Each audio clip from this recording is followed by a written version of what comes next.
Magtatanong lang, total galing sa'yo. Ano bang kamalasan yung sinasabi mo? Bakit? Anong reglementary period? Reglementary period. Reglementary period. De, simple Amy. Nire-regla yan. No. Eh, pag matatandang ganyan na nabubuhay sa baril, nire-regla siguro yan. Yung puro pahuli. Pahuli ng alanganin ng warrant. Period yun. The Article Dahil sinabi 125. na nga ni Executive Director sa ating PCTC, na diffusion lang naman yun eh. Wala nga commitment pinag-uusapan dun eh. Wala nga red notice, pambira eh. There is a warrant. Takal na ni Arnie Tevez eh. Wala pa rin, di ba? Oh, di ba? Totoo. Ang tagal na ni Tevez. Di ba buti pa nga yung ibang bansa, nililitis pa, tinitingnan. Ito bang kaso ni Tevez ay talagang nangyari? Talagang matibay ang ebidensya? Ito ba ay may reasonable doubt? O ito ba ay may karampatang ebidensya para ito ay i-persecute sa Pilipinas? O ito ay political lang? Di ba? Pinadaan sa korte ng Timor-Leste kahit nagre-request si DOJ. Kaya nga siguro, dinudugo si DOJ, talagang galit na galit. Nangingitim na, nakita nyo? Galit na kay Jaime. Nag-ano na, konti na lang, aatakihin na sa puso. Inatake na nga ng pagsisinungaling itong magkapatid eh. Di ba? Inatake ng pagsisinungaling. Oh. May baka kasunod niyan eh, atakihin na ng ano to. Ay, nako, wag naman sana, no? ng masamang atake sa puso. Tulad niyan, 'di ba? Bakit kayo nagmamadali samantalang ang ibang bansa nagmamalasakit sa Pilipino? Kayong mga Pilipino, kayong iilan dyan. Nasabi nga ni John B, kayong 4 na nagplano huliin si Tatay Digong. Eh parang kayong 4 lang masaya dyan. Kayong nasa gobyernong nakikinabang kay Marcos, kayo na lang ang masaya sa nangyayari ngayon sa bansang Pilipinas. Figuratively. Diba yan na sinasabi niya, no, Boying? Na yung sinabi raw ng bata niyang abogado na si Utoy, ay sila daw ay competent judicial court. Ngayon, binabawi. Kung magkapatid na to, laban bawi. Di ba? Ba't kayo nagmamadali? Ano yung reglementary period mo? Ano? May I Sagot! refer you to the SOJ, ma'am? Lang naman yun eh. Wala nga commitment. Takal na ni Arnie Tevez eh. Wala pa rin, Ulit, diba? ako napindot ko, Ba't sorry. kayo nagmamadali? Ano yung reglementary period mo? Bago tayo mag-umpisa, baka pwede niyong i-like ang video na to. Malaking bagay ang like sa aming mga content creators. Maraming salamat po. Ngayong araw kung saan may ulat na natagpuang patay ang hepe ng pambansang polisiya na si PNP Chief Torre. Ayon sa mga unang impormasyon, ang kanyang katawan ay nadiskubre sa isang hindi inaasahang lugar at may mga palatandaan na tila may kinalaman ang kanyang kamatayan sa isang malalimang pagsasabuatan. Ang mga otoridad ay nagsasagawa na ng masusing imbestigasyon upang matukoy ang mga salarin sa likod ng kasong ito. Sa kabila ng mga ulat, lumabas din ang isang kontrobersyal na pahayag mula sa ilang mga opisyal na nagsasabing may mga aligasyon ng ilang mataas na personalidad sa gobyerno na posibleng may kinalaman sa pagkapanaw ni Torre. Ayon sa mga pinagmulan, iniugnay ang pangalan ni Pangulong Kuting Jr. sa insidenteng ito na sinasabing may malalim na motibo at pakana ang ilang sektor sa gobyerno. Bago pa man kumalat ang balita, pinatahimik na umano si General Torre at ito raw ay may kinalaman sa ilang hindi pa nabubunyag na operasyon na posibleng magdulot ng kanyang pagkamatay.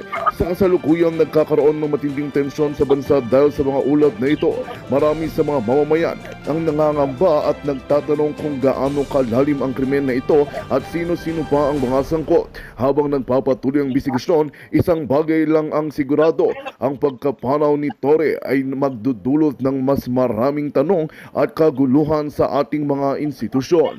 At yan nga ang balitang ating pakakatutukan. Ngunit bago ang lahat, siguradu'y mag-subscribe at i-hit ang notification bell para sa patuloy na pagtutok sa mga sulap ng bagong balita sa tunay na boses ng masa.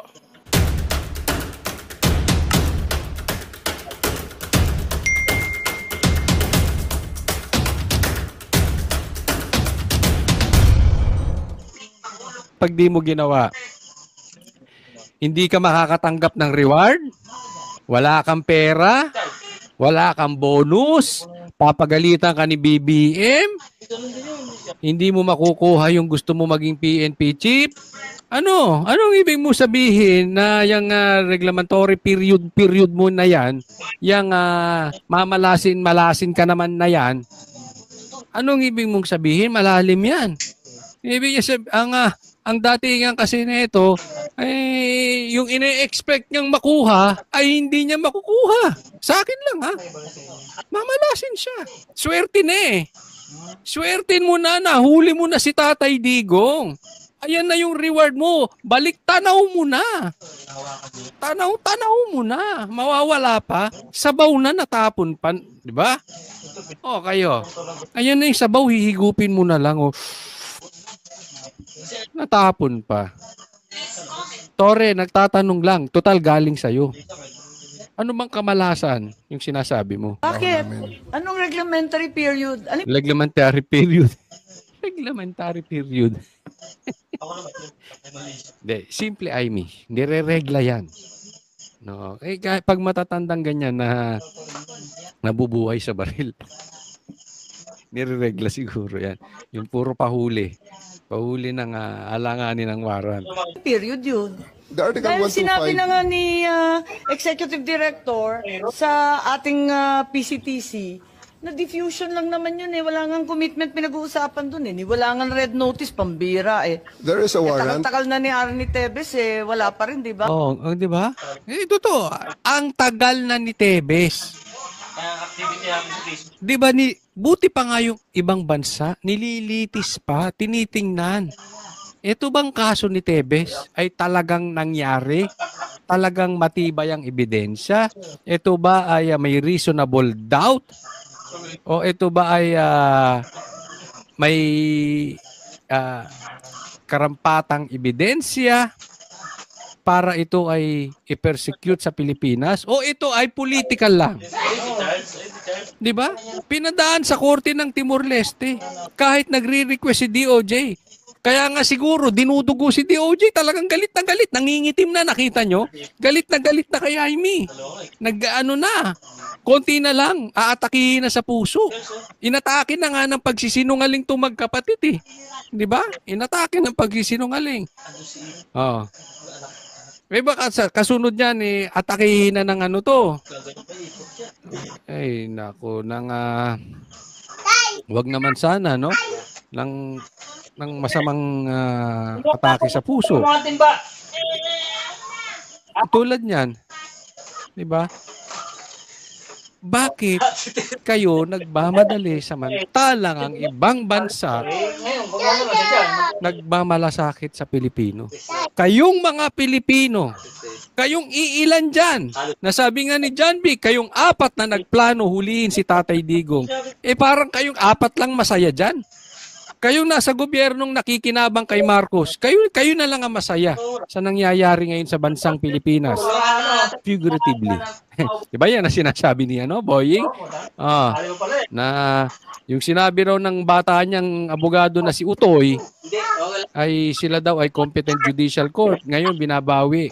Kung magkapatid na to, laban bawi. Di ba? Ba't kayo nagmamadali? Ano yung reglementary period mo? Ano? May I Sagot! refer you to the SOJ, ma'am? Lang naman yun eh. Wala nga commitment. Takal na ni Arnie Tevez eh. Wala pa rin, Ulit di ba? ako napindot ko, Ba't sorry. kayo nagmamadali? Ano yung reglementary period ano? mo? May I refer you to the SOJ, ma'am? Ayun! Pag wala palang baril to si Torres Sumbongero. Hindi pala kayang sumagot nito mag-isa. Sinagot nito yung napakatalino si Attorney Torion. Grabe kung paano sagutin nitong mama na ito. Napakatalino. Narinig nyo na ba si Attorney Torion? Sharp. Ang memory ni Attorney Torion ang tindi. Pinagsasagot ng mama na ito. Ngayon, si PRRD, ang laki ng experience sa politika. Naging piskal. Ang tagal. Pinagsasagot ni Torre. Mahal ng taong bayan na si PRRD. binalasubas ni Torre, pinagsasagot lang. Dahil may mga kasama.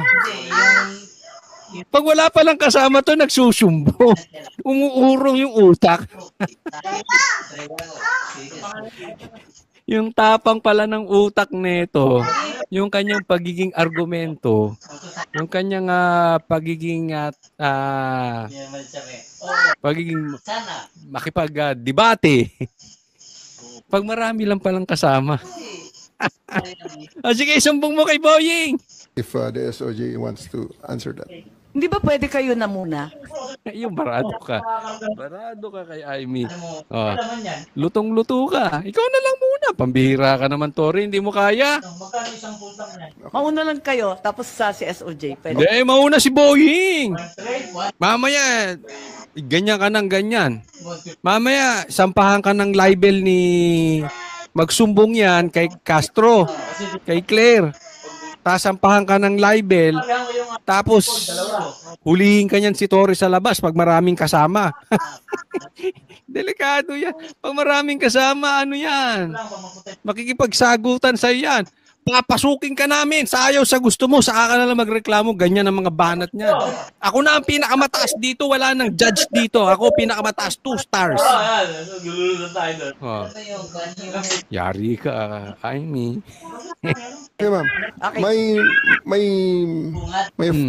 My main processes during the time is that I have implemented a warrant, and it is there. Kita niyo yung boses? I-compare niyo yung boses niya. Ha? Kung paano niya sinagot-sagot si Tatay Digong at si Atty. Torion. Ngayon, nanginginig ang boses. Ewan ko, kayo mag-observe. Diba? Ilagay nyo sa comment section, tama ba ako kung mali? Di mali.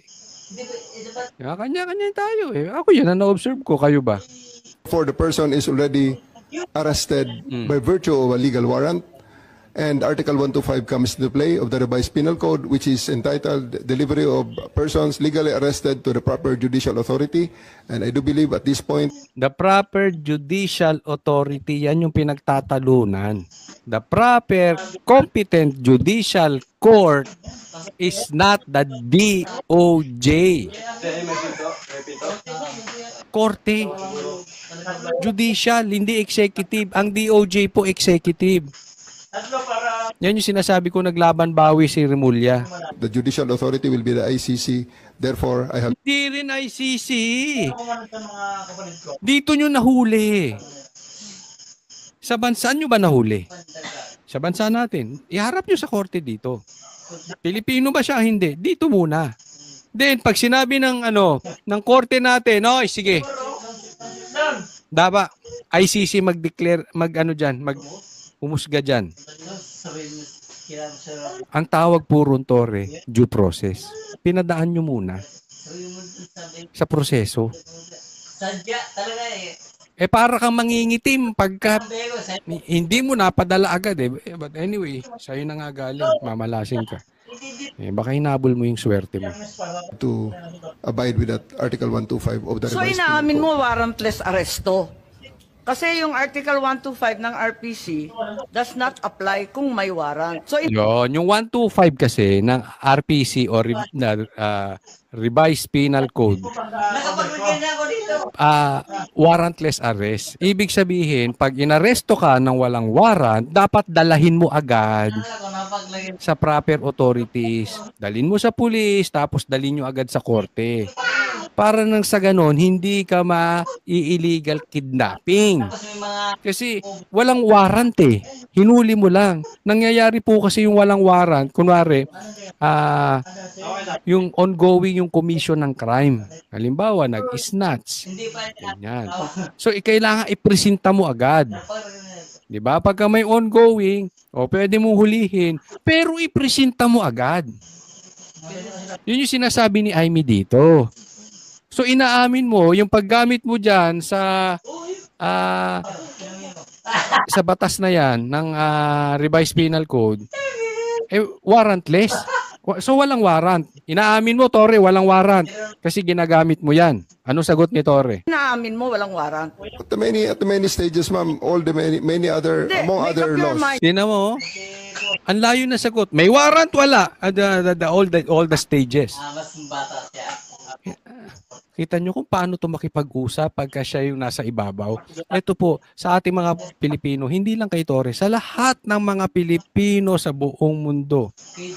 Pag tayo ngayon ang nakakaangat-angat, yun po ay pinagpala tayo ng Diyos para gamitin natin ang ating kapangyarihan para magsilbi sa iba.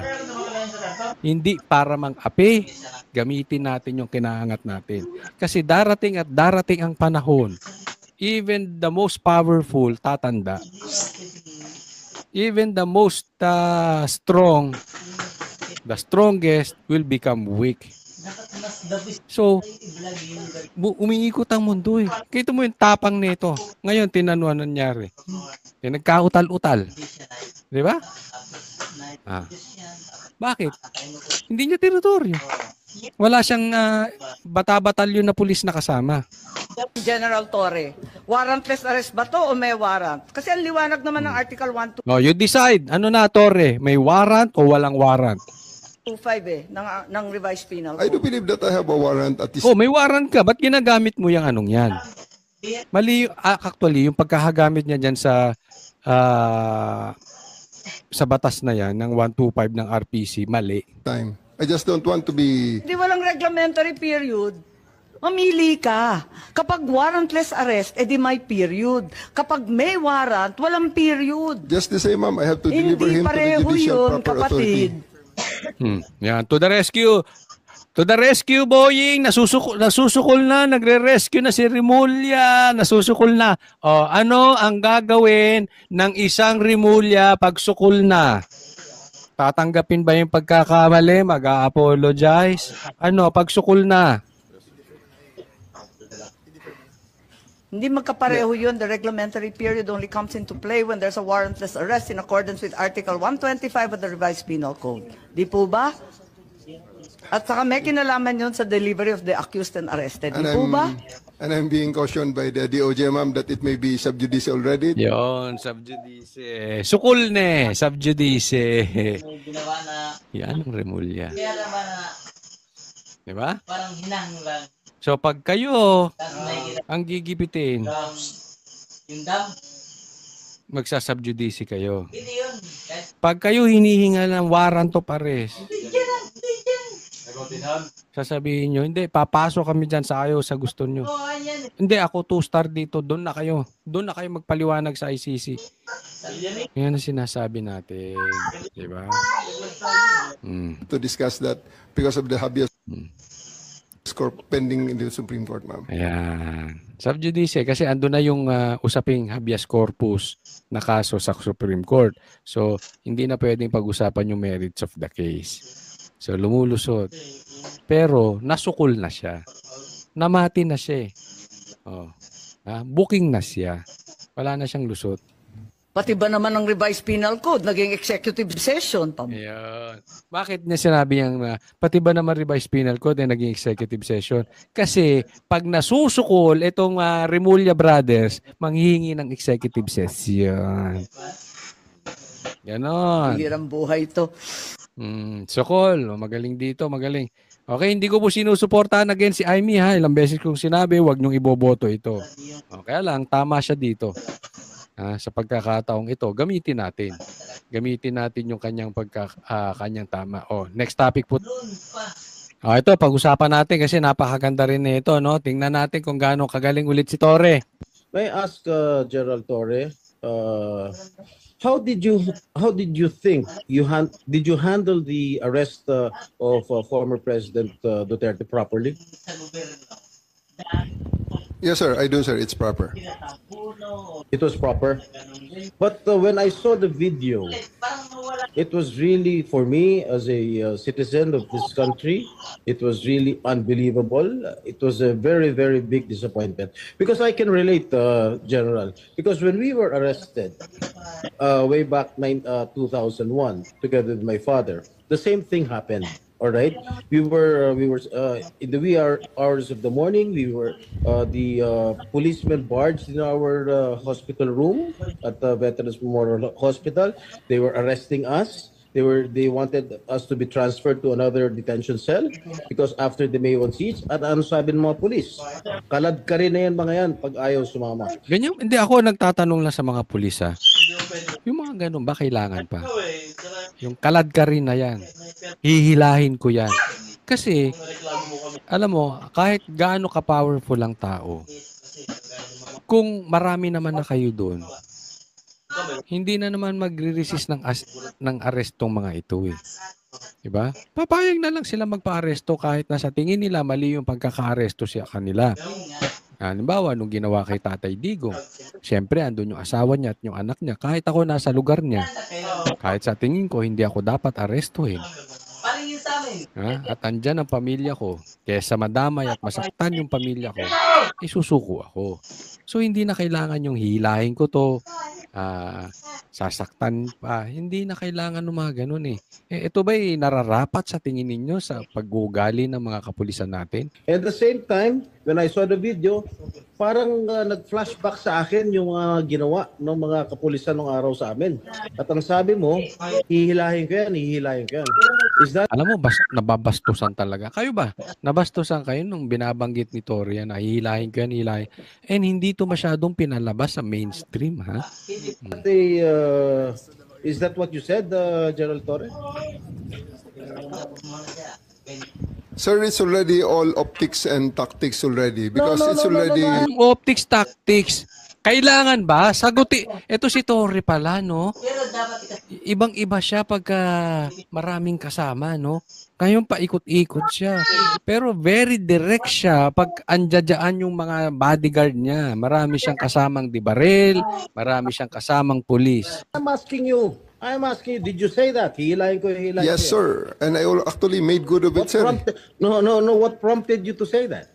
Sir, I made good of it, sir. Sabi ko, sir, hihilain ko yan. And I went back to AS Medialdea, handcuff him. Bakit mo nga sinasabi? You know, your statements based on the video may reflect the PNP as an institution. Correct. Yun ang sinasabi ko. Alam mo, may mga kaibigan tayong pulis at nakakausap ko.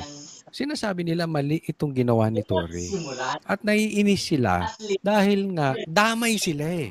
Ako naiintindihan ko yung mga pulis. Para yung mga fake news vloggers ni Marcos, nadadamay tuloy. Tapos kaming sinisisi mga Duterte vloggers. Nadadamay. Same thing sa pulis. Nagagalit sila. Mali yun. Hindi mo kailangan gawin yun sa dating presidente. All the more sa matanda. Hindi naman kailangan eh. Ang dami-dami nyo na doon. Baka sabihin lahat ng ating mga kababayan, ganyan pala yung mga pulis. Masyadong wala man lang respeto sa matanda, sa isang dating pangulo. Ganon din ang ginawa sa amin eh. Can you justify why you said that hihila? Alam mo ako, naiintindihan ko to bagamat na sumablay to si Jinggoy that time. Para sa akin, nung iniimbestigahan yung pagkabangag ni Marcos, no? Meron siyang mali doon. Pero ito lang, gusto kong i-discuss tong sinasabi niya na nangyari kasi sa kanila eh. So, alam mo, pagka meron nangyari sa inyong masama, dapat yun, meron kang kinakatandaan at natututo ka. Magiging advocate ka nung pangyayaring masama at iisipin mo, nagagawa ka ng paraan na yung nangyari sa amin ay hindi na mangyari sa iba. Exactly, dapat ganyan ang ginawa ni Marcos. Sila Marcos, tinangay sa palasyo. Pinala sa Hawaii. Nangyari sa tatay niya, yung tatay niya namatay sa ibang bansa. Yung tatay niya pinakulong ng Aquino and yet pinalibing ng Duterte. Dapat si Marcos may natutunan na. 'Di ba? Hindi ko nahahayaan na mangyari ito sa iba dahil masakit eh. Nangyari sa pamilya ko, masakit. Lalong-lalo na yung tinulungan ng pamilya ko, ipalabing yung tatay ko, nang dahil doon nakabalik ako bilang presidente. Dapat hindi niya na ginagawa sa mga Duterte. Maling-mali doon si BBM sa katunayan. Ang naging nasa Halimbawa, ikaw ay biktima ng rape. Biktima ka ng meron kang namatay na kamag-anak. yung Di ba magkakaroon ka ng advokasya na naman siya eh. ah, Diba yung ayaw mo sa rape, yung ayaw mo sa violence, at gagawa ka ng paraan. Instead, ang ginagawa ni Marcos kabaliktaran kasi alam mo, pag may masamang nangyari sa inyo, may masakit na nangyari sa inyo, dalawa lang ang reaksyon ng tao. It's either matuto siya doon sa sakit na pinagdaanan niya at sasabihin niya sa sarili niya, hindi niya hahayaang mangyari ito sa ibang tao, or gaganti ako. Wala akong pakialam sa inyo. Nangyari sa amin, pahingi. dahil with you all, gagawin ko rin kung kanino man na may kapangyarihan ako, gagawin ko yung ginawa sa amin. Dahil mali kayo, gawin ko sa inyo. Hindi dapat ganun. Ganyan po ang nangyayari kay Marcos. Instead na nag-advokasya siya, binago nila ang trajectory, binago niya ang pangalang Marcos at bumawi siya. Hindi, ngayon hindi. Bumabawi siya doon sa mga inosenteng Duterte yung nangyaring masama sa kanilang pamilya. Hihilayin ko yan. Yung sa akin, Nakita ko si dating Pangulong Duterte, di naman lumalaban. What prompted you to say that? Mr. Senator, respectfully, the threat of hihilayin ko na yan was not towards the president, the former president. It was ensued after a heated argument between his counsel and General Torre. In no way was the former president threatened with bodily harm. But still, President o si Medeldea man yun, or yung abogado man yun, si Acosta, hindi mo dapat ginagawa yan, Torre. Hindi kailangan, ang dami-dami nyo ron eh. Hindi mo kailangan maghurmentado. Yes, Who was addressing the sinasabihan ni General Torre? Was it the lawyer or was it the former President Duterte? Lawyer, sir, Attorney Miguel Dea. And actually, sir, after that, I actually went back to him, placed handcuff on him after reading him his rights and arrested him for obstruction of justice. And after that, Alright. sir, I brought him to the bus. Alam mo, mali yung obstruction of justice kasi abogado yun eh. May karapatan sa abogado si Duterte, PRRD. Came back again and told Attorney Delgra he's next. And again, sir, Alam mo kung bakit? Alam kong sinasabi nito. Ganyan din kasi sila sa amin nung sinugot yung KOJC. Obstruction of justice. Kinukunan lang. Hindi naman sila hinaharang eh. Kinukunan lang. Ayaw nilang kinukuhanan sila. Ngayon, pag may abogado, obstruction of justice, hindi po. Parte po ng batas natin, ng konstitusyon natin na may karapatan tayo sa abogado. Hindi obstruction of justice yun. I will reiterate with all credits goes to the former president because after he saw that I'm already very, very serious in bringing him into the plane, he said, okay, let's go. And I told Romy, the PSG, to just escort him and he went voluntarily to the bus that brought him to the plane. Sisingit lang ako Senator Jinggoy. Kasi binabasa ko dito yung standard operating ng PNP. Ang liwaliwanag naman eh. No torture, no force, no violence, threat, intimidation, or other means to No violence, threat, vitiate the free will no intimidation. to be used against the arrested person. Di the more, sabi mo nga, ikaw na nag-admit forcefully. Talagang you used force. Bawal po yun. Bawal. Illegal yun, Torre. It is, I placed E.S. Mijaldea under arrest for obstruction of justice. Sabi And- nga ni Senator Jinggoy, hihilain mo pa. Yes, ma'am. I did because I have to get into their heads to make them to make it. Hindi mo na very, kailangang hilahin. Kung pupusasan mo, pusasan mo. wala tayong sabi ko Hindi na dapat nananakot hindi mo pwedeng hilahin. na nag-vlog. Kung hulihin mo. Pati kailangang hilahin.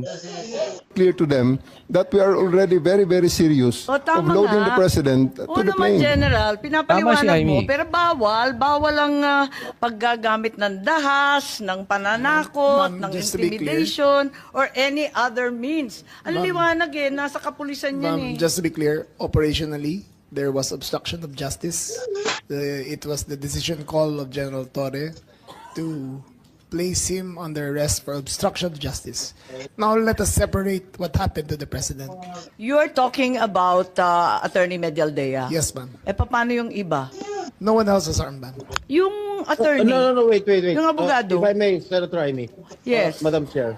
Ayan. Sino yung kinaladkad nung isang pulis? Yung security na nakaitim. I think it was General Torre na hinila yung isang abogado. Dalawa yun eh, yung Acosta. abogado, hinila yung upuan, di ba? Tapos yung nakaitim Kailangan ba yun? na si Q, kinaladkad din. Si Attorney Delgra, sir, because he is next to be arrested. And Ay, Delgra. because of that, the former President PRRD saw that I'm already that serious. And he said, he prevented the situation from further deteriorating and escalating. So he said, let's go. Isn't he entitled to a counsel of his choice, General? Yes, sir. For 12 hours, he was there. Oh.